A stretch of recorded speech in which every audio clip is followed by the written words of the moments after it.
Hello friends, in the series on the income tax cases, today we will discuss a case which is based on the imposition of penalty under section 272A subsection 1 clause C. The penalty under section 272A subsection 1 clause C is levied on the assessee for the non-compliance of the notices issued under section 131.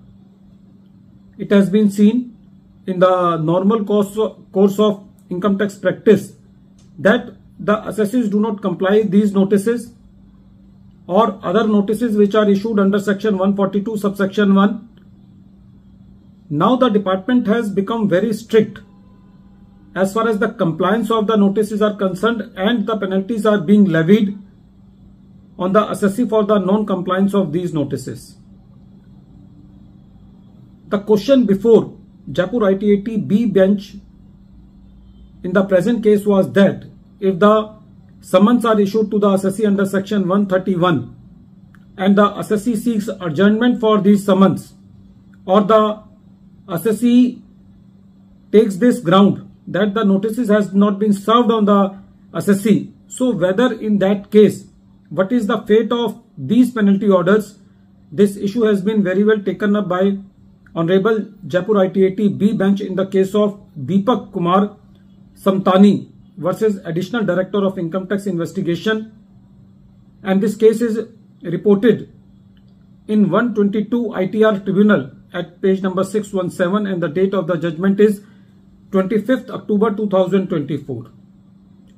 The facts of the present case are like this. In the present case, the notices under section 131 has been issued to the assessee on 4 occasions.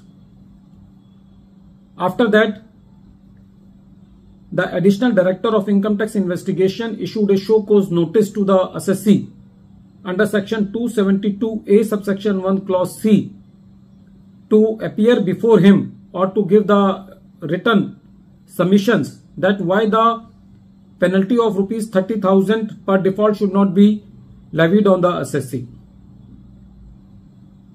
The assessee presented before the Additional Director of Income Tax, and the assessee filed a petition for the retraction of the statement given under section 132.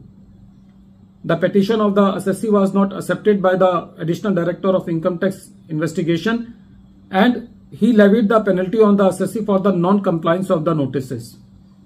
The assessee filed appeal before the CIT appeal, and CIT appeal also upheld the order of the levy of the penalty. So the matter was before the Jaipur ITAT B bench, and when this matter was heard, the assessee pleaded that as far as the first notice under section 131 is concerned, it is the point of the revenue that this notice has been sent to the assessee on email, but the assessee denied that the assessee has not received any mail, and the revenue also didn't controverted this ground of the assessee.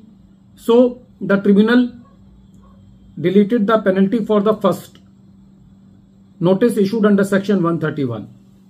As far as the penalty regarding the second notice was concerned, the assessee proved before the tribunal that the assessee has sought the adjournment for this notice, but no reply was there.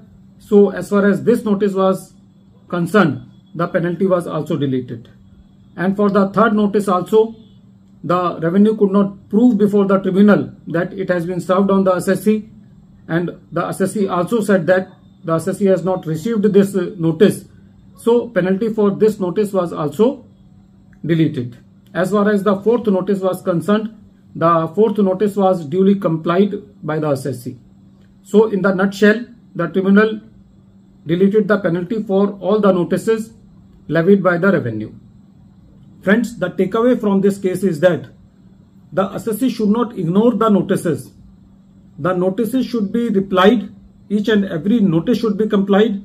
Even if the assessee is not able to give the reply to some notice, then the assessee should try to at least seek adjournment or give some reply so that the assessee can save himself from these type of penalty orders.